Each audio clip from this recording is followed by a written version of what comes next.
The wounded SDR and GR, the wind carried dust and memories across the abandoned Miller homestead. Marcus Cole pulled his horse to a stop, squinting at the dilapidated barn that leaned like a drunk against the prairie sky. He'd been riding for 3 days straight, heading nowhere in particular, which was exactly where he wanted to go. At 38 years old, Marcus had perfected the art of disappearing. 5 years since the war ended, and he still couldn't shake the ghost that followed him from battlefield to battlefield. The barn door hung crooked on rusted hinges, creaking in the relentless wind. Marcus dismounted, his leather boots crunching on dry earth.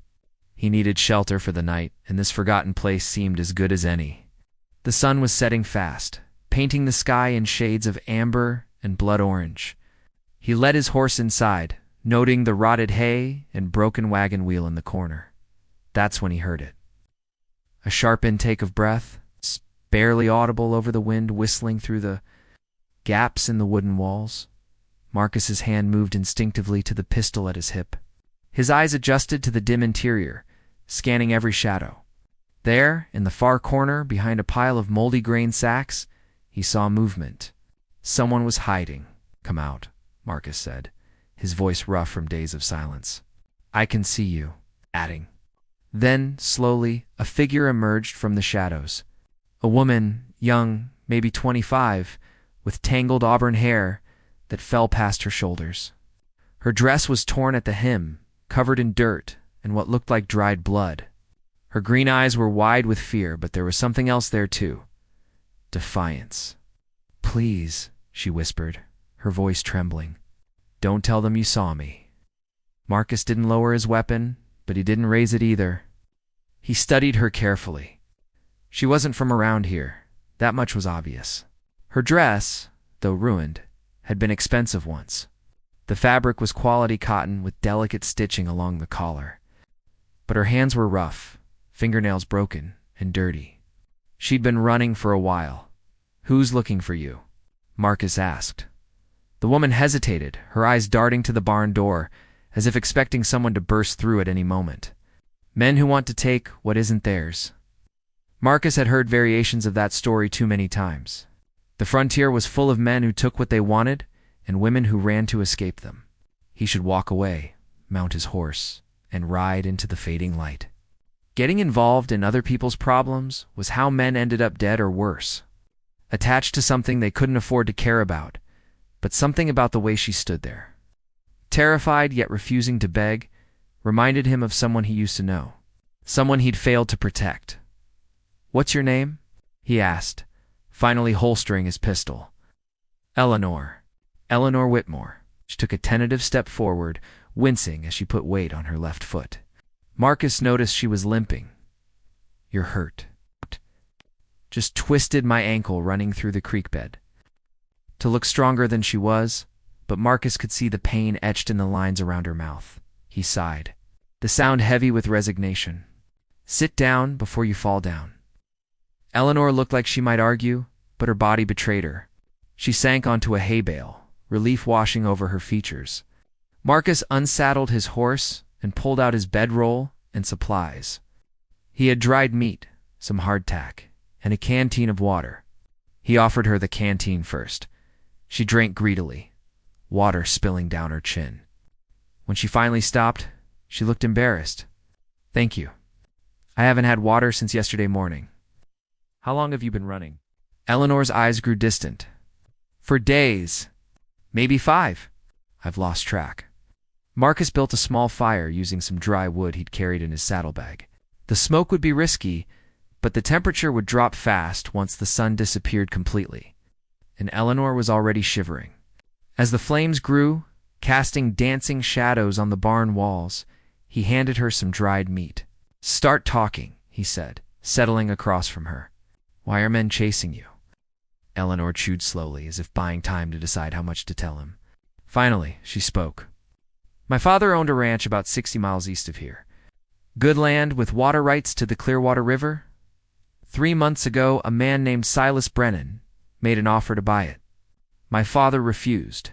2 weeks later, my father was dead. They called it an accident, said his horse threw him, and he broke his neck. But you don't believe that." My father was the best horseman in 3 counties. He could ride anything with 4 legs. Eleanor's voice cracked slightly, but she pressed on. After the funeral, Brennan came to the house. He told me I had a choice. Marry him and keep the land in the family, or sell to him for half what it's worth. I said no to both. Marcus poked at the fire with a stick, his jaw tight. He'd seen this play out before. Men like Brennan didn't take no for an answer. So you ran. I tried to fight legally first. Went to the territorial marshal. Turns out Brennan owns him too. That night, 3 of Brennan's men broke into my house. They said Brennan was tired of waiting, that he'd take what he wanted one way or another. She paused, her hands trembling as she held the canteen. I managed to get to my father's rifle. Shot one of them in the shoulder. Then I ran. The fire crackled, filling the silence between them. Marcus understood now why she looked the way she did. She hadn't just been running from men. She'd been running for her life. "Where are you heading?" he asked. "Wes. I have an aunt in Sacramento. She married a gold miner 15 years ago. I haven't seen her since I was a child, but she's the only family I have left. Sacramento's 200 miles from here, most of it open territory. You'll never make it alone." Eleanor lifted her chin, that defiance flashing in her eyes again. "I've made it this far. Luck runs out. Miss Whitmore. Then I'll die trying." There was no melodrama in her voice. Just simple, hard truth. Marcus stood and walked to the barn door, looking out at the darkening prairie. The smart thing would be to leave in the morning, point her in the right direction, and ride away. He'd spent 5 years avoiding exactly this kind of situation. Getting involved meant caring, and caring meant pain when things inevitably went wrong. But as he stood there, watching the last light fade from the sky, he realized he'd already made his decision. Maybe it was the way she'd stood up to men with guns. Maybe it was the memory of another woman he'd failed to save during the war. Or maybe he was just tired of running from everything, including his own humanity. "We'll head out at first light," he said without turning around. "I'll take you to Sacramento." He heard her sharp intake of breath. "You don't have to do that, I know. I've no money to pay you. Didn't ask for any." Eleanor was quiet for a moment. When she spoke again, her voice was softer. "Why would you help me? You don't even know me." Marcus turned to face her. In the firelight, she looked younger, more vulnerable. But there was steel in her too, the kind that came from surviving things that should have broken her. "Because someone should," he said simply. That night, Marcus barely slept. He kept watch, his rifle across his lap, listening to every sound the prairie made. Eleanor slept fitfully, crying out once in her dreams. He wanted to wake her, to tell her she was safe, but he couldn't make that promise. Not yet. Just before dawn, he heard them. Horses, moving slow and deliberate, searching. Marcus was on his feet instantly, weapon ready. Through a crack in the barn wall, he counted for riders spreading out across the property. They wore dusters and wide-brimmed hats, and even in the pre-dawn light, he could see the rifles strapped to their saddles. Eleanor woke to his hand gently shaking her shoulder. Her eyes went wide when she saw his expression. "They're here," he whispered. The price of PROTICTO in Eleanor's face went pale in the dim morning light. Marcus could see her fighting the urge to panic, her breathing quick and shallow. He put a finger to his lips, then moved silently to his horse, retrieving extra ammunition from his saddlebag. 4 against 1 were bad odds. But he'd faced worse during the war. The riders had dismounted now, spreading out to search the property. Marcus could hear their boots crunching on gravel, their low voices carrying on the still morning air. One of them was giving orders, a deep voice rough with authority. "Check the barn. If she's here, Brennan wants her alive. Mostly alive, anyway." The others laughed, a sound that made Marcus's blood run cold. He glanced at Eleanor, saw her fists clench so tight her knuckles had gone white. Whatever these men had planned for her, it was worse than death. Marcus made a decision. He couldn't fight them all inside the barn, too confined to many places for them to surround him. But out there in the open, he had a chance. It meant revealing himself, making himself a target. But it might buy Eleanor time to escape. He moved to her side, speaking in a whisper barely louder than breathing. "There's a ravine about 50 yards north of here. When I draw them out front, you run for it. Stay low, follow the ravine west until you hit the creek. Follow the creek south for 3 miles, then head west again. You'll hit the main trail to Sacramento. What about you?" Eleanor's eyes were huge, terrified. "I'll catch up." "You're lying." It wasn't an accusation, just a flat statement of fact. Marcus didn't answer. He didn't need to. They both knew what would happen if he stayed behind to face 4 armed men alone. The footsteps were getting closer. Someone rattled the barn door. "Please," Eleanor whispered, grabbing his arm. "Don't do this. We can both run. They'll catch us both. This way, you have a chance." Marcus gently removed her hand from his arm. "Go." But Eleanor didn't move. Instead, she did something that shocked him. She kissed him, quick and desperate, her lips trembling against his. When she pulled back, there were tears on her cheeks. "I won't forget this," she said. "I won't forget you." Before Marcus could respond, the barn door exploded inward. 2 men rushed in, rifles raised. Marcus fired twice, both shots finding their marks. The men went down hard, their weapons clattering on the wooden floor. But the gunshots had alerted the others. "Go." Marcus shouted at Eleanor. This time she ran, limping but fast, disappearing through a gap in the back wall of the barn. Marcus heard shouts from outside, more running footsteps. He positioned himself behind an old water trough, reloading quickly. His hands moved with the muscle memory of 1,000 battlefield exchanges. Calm despite the adrenaline flooding his system, a shadow appeared in the doorway. Marcus fired, but his shot went wide as the man ducked back. Return fire splintered the wood above his head, sending splinters raining down. Marcus counted silently. 2 shots.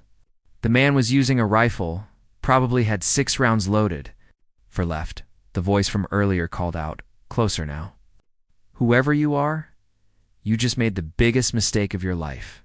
Silas Brennan owns this territory. You're a dead man." Marcus didn't bother responding. He was watching the barn's shadows, tracking movement. There were still 2 men out there, plus whoever was doing the talking. 3 against 1, with him pinned down. He needed to change the equation.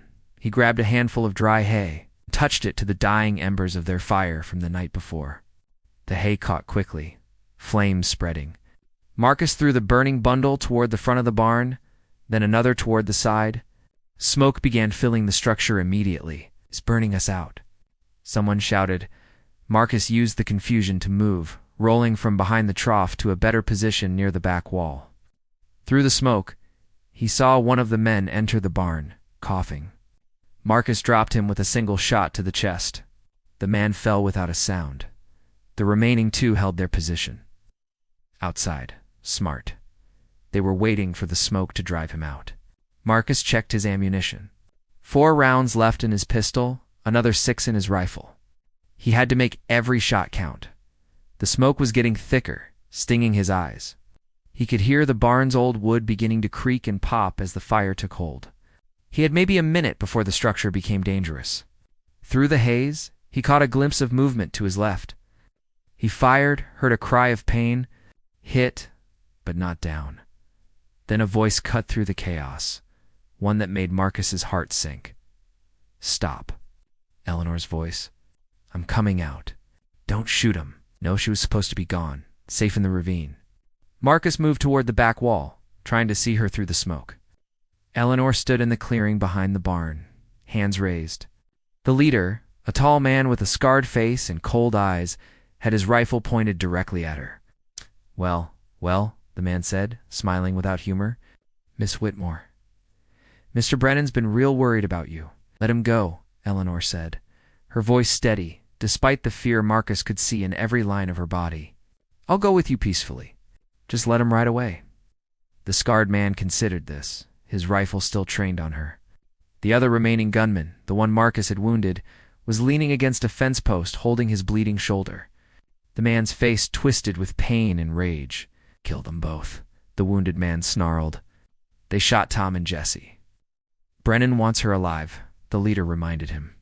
Then his cold eyes shifted to Marcus, who had emerged from the burning barn. "But he didn't say nothing about you, Drifter." Marcus kept his pistol steady, aimed at the leader's chest. It was a standoff, both men with clear shots. Eleanor stood between them, looking from one to the other with desperate eyes. "You shoot me, I shoot you," Marcus said calmly. "Then your wounded friend there will probably try to shoot me. He might succeed. But that leaves Miss Whitmore free to run again." "Is that what Brennan's paying you for?" The scarred man's jaw tightened. He was calculating odds, weighing options. Marcus could see the wheels turning behind those dead eyes. Finally, the man lowered his rifle slightly. "Brennan's offering $500 for her return," he said. "What's she worth to you?" Marcus understood what was happening. The man was offering him a way out, a chance to walk away. All he had to do was let them take Eleanor. 5 years ago, he would have taken it without thinking twice. But standing there, watching Eleanor try to be brave while terror shook her frame, Marcus realized something had changed inside him. Maybe it had changed the moment she kissed him. Or maybe it had been changing slowly ever since he'd decided to help her. Either way, he knew what his answer had to be. "She's worth dying for," Marcus said quietly. For a moment, nobody moved. The morning sun was breaking over the horizon now, painting the burning barn in shades of gold and red. The smoke rose in a column toward the brightening sky. Somewhere in the distance, a crow cawed. Then Eleanor did something that changed everything. She didn't run. She didn't beg. Instead, she walked straight toward Marcus, placing herself between him and the gunman. She turned to face the scarred man, her back to Marcus. Shielding him with her own body, "If you want to take me to Brennan," she said, her voice ringing clear in the morning air, "you'll have to shoot through me to kill him first, and Brennan won't pay you a cent for my corpse." The scarred man's face registered surprise, then something like respect. He studied Eleanor for a long moment, then sighed heavily. "You've got guts, Miss Whitmore. More than most men I know." He looked at his wounded companion. "Come on, Jake. This isn't worth it." "What?" The wounded man sputtered. "You're just going to let them go? Brennan's got other problems to worry about.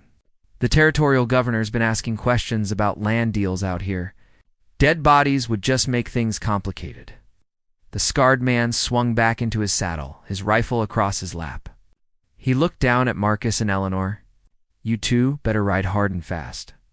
Brennan won't give up, and next time he sends men, they won't be as reasonable as me." With that, the two riders turned and headed east, leaving dust and confusion in their wake. Marcus and Eleanor stood frozen for several heartbeats, hardly believing they were still alive. Then Eleanor turned to face him, and the dam broke. She collapsed against his chest, her whole body shaking with sobs. Marcus wrapped his arms around her, holding her tight as she cried out all the fear and grief and exhaustion she'd been carrying. The barn burned behind them, sending smoke signals into the clear morning sky. His horse nickered nervously but stayed put. When Eleanor finally pulled back, her face was streaked with tears and soot. "You were going to die for me," she whispered. "Why?" Marcus brushed a strand of auburn hair from her face, his rough fingers gentle. "Because somewhere along the way, between yesterday and this morning, I started caring whether you lived or died. And once you care about someone, there's no going back. But you don't even know me. I know enough. I know you're brave. I know you fight for what's yours. I know you were willing to die to protect me, same as I was willing to die to protect you." He paused, something vulnerable flickering across his war-hardened face. "I know that when you kissed me, I felt something I thought died in the war." Eleanor's eyes widened. "What did you feel?" "Hope," Marcus said simply. They stood there in the growing daylight, two people who'd found each other in the worst possible circumstances. The barn collapsed behind them with a groan of timber and a shower of sparks. Marcus's horse whinnied again, more insistent this time. "We should go," Eleanor said, but she didn't move away from him. "They might come back." "Yeah." Marcus didn't move either. Sacramento's still 200 miles away. Long, dangerous journey. "Will you still come with me?" Marcus looked into her green eyes, seeing both the question she'd asked and the deeper one she hadn't. She wasn't just asking if he'd escort her to California. She was asking if he'd stay, if this connection between them was real or just survival instinct born of crisis. "I'll come," he said, "all the way to Sacramento and maybe beyond. If you'll have me." Eleanor's smile was like sunrise breaking through storm clouds. "I'll have you." They gathered what supplies they could salvage, saddled Marcus's horse, and rode west together. Eleanor sat in front of Marcus, his arms around her as he held the reins. Neither spoke much as they traveled, but words weren't necessary. The land stretched endlessly before them, full of unknown dangers and uncertain futures. But for the first time in 5 years, Marcus wasn't running from his past. He was riding toward something new, something worth protecting. And Eleanor, who'd lost everything to greed and violence, had found something she'd never expected to have again. She'd found someone who valued her life more than his own. 3 weeks later, they reached Sacramento. Eleanor's aunt welcomed them both with open arms and questions they answered as honestly as they could. Marcus found work as a ranch hand, then later as a deputy marshal. Eleanor opened a small shop selling herbs and remedies using skills her mother had taught her before she died. They married in the spring, under a canopy of oak trees, with the Sierra Nevada mountains rising in the distance. It was a simple ceremony, just Eleanor's aunt and a few new friends. But when Marcus slipped the ring on Eleanor's finger, his hand was steady and sure. Years later, when people asked Marcus why he'd risked his life for a stranger, he always gave the same answer. "Because she reminded me that some things are worth dying for. And once you know something's worth dying for, you'll realize it's worth living for too," Eleanor would always add, with that defiant spark still in her green eyes. And I learned that real strength isn't about surviving alone. It's about finding someone worth surviving with. They built a good life in California, far from Silas Brennan and his hired guns. They had children, planted roots, and created the kind of home neither had thought possible during those dark days on the prairie. Marcus never completely shook his wartime ghosts. But Eleanor's love gave him something to hold on to when the memories became too much.